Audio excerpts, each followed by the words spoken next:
Um olhar sobre o mundo, com Alberto do Amaral Júnior. Professor Alberto do Amaral Júnior, qual deve ser a política externa brasileira? A pergunta é excelente porque, passadas as eleições, um tema surge no horizonte como sendo de fundamental importância.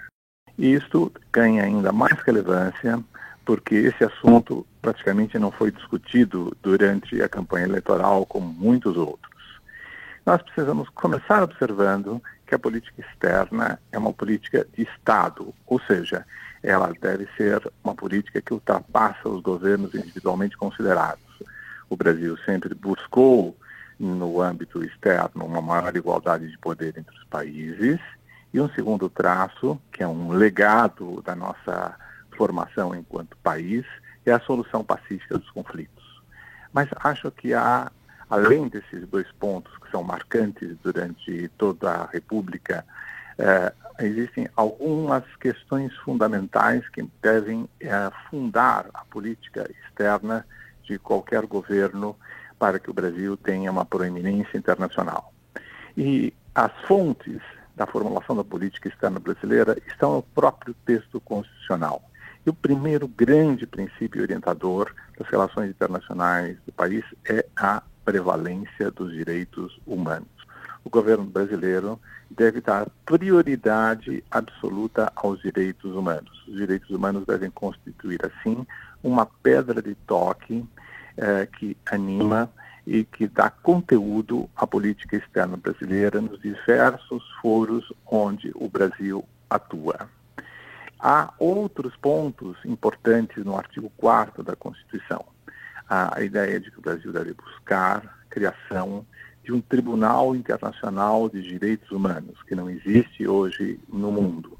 E essa é uma decorrência do próprio princípio da prevalência dos direitos humanos.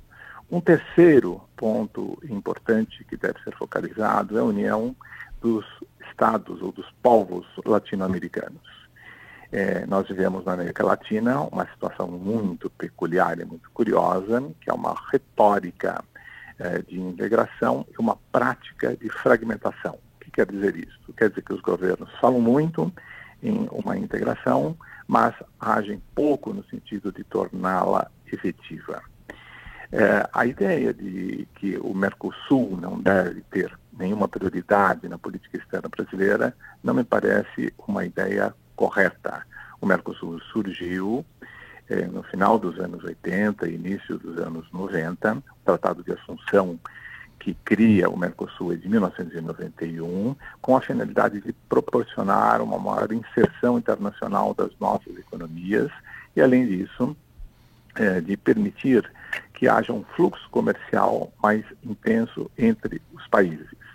E é claro que, ao lado do Mercosul, em virtude do Mercosul ter se reduzido a um pequeno número de países, surgiram outras formações na América Latina, como a Aliança para o Pacífico, que reúne países como a Colômbia, como o Chile e como o México.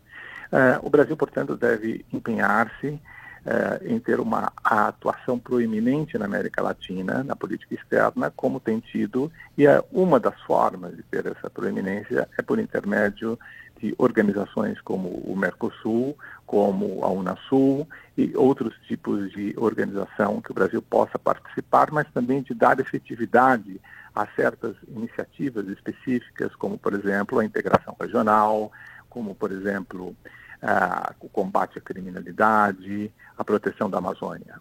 Mas o Brasil também deve adotar uma política externa que seja coerente com os Objetivos de Desenvolvimento Sustentável para 2030 formulados no âmbito da Organização das Nações Unidas. Mas o Brasil não deve perder também a possibilidade de participar das cadeias globais de valor e contribuir para o nosso desenvolvimento interno. Eu sou Sandra Capomatto e você ouviu o professor de Direito Internacional, Dr. Alberto do Amaral Júnior, da Faculdade de Direito da Universidade de São Paulo. Um olhar sobre o mundo, com Alberto do Amaral Júnior.